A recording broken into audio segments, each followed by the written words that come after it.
ప్రభుత్వం అందించే ఇందిరమ్మ ఇళ్ల కోసం లబ్ధిదారులు ఎన్నో ఆశలతో ఎదురు చూస్తున్నారు.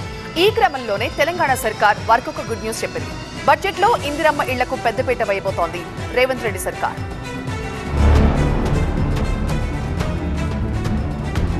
6 గ్యారంటీల అమలులో మరింత దూకుడు పెంచేసింది రేవంత్ సర్కార్. ఎన్నికల్లో ఇచ్చిన హామీ మేరకు పేదలకు సొంతింటి కలను నిజం చేసే దిశగా అడుగులు వేస్తోంది. ఈ మేరకు మంత్రి పొంగులేటి శ్రీనివాసరెడ్డి కీలక ప్రకటన చేశారు. 2024-2025 ఆర్థిక సంవత్సర బడ్జెట్ లో ఇందిరమ్మ ఇండ్లకు పెద్దపీట వేయనున్నట్టుగా తెలిపారు.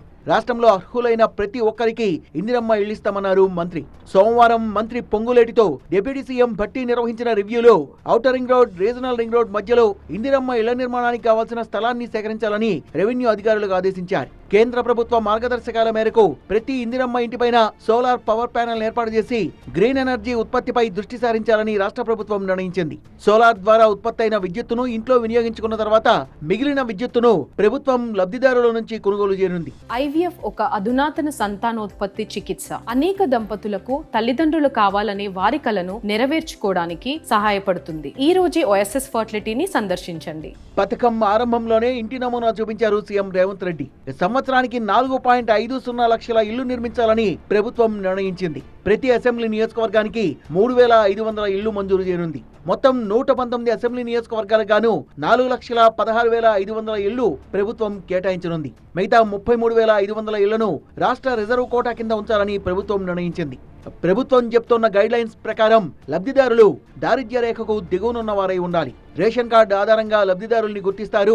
అర్హులకు సొంత స్థలం ఉండాలి లేదా ప్రభుత్వం ఇచ్చిన స్థలం ఉండాలి. లబ్ధిదారులు లోకల్లో నివాసితులై ఉండాలి. అద్దెకున్న వారు కూడా అర్హత కలిగి ఉంటారు. గుడిసెలున్నా, మట్టి గోడలతో నిర్మించిన తాత్కాలిక ఇళ్లున్నా కూడా అర్హులవుతారు. వివాహమై ఉన్న, ఉమ్మడి కుటుంబంలో ఉంటున్నా కూడా లబ్ధిదారులుగా ఎంపిక చేస్తారు. సింగిల్ ఉమెన్, వితంతు మహిళలు కూడా లబ్ధిదారులే.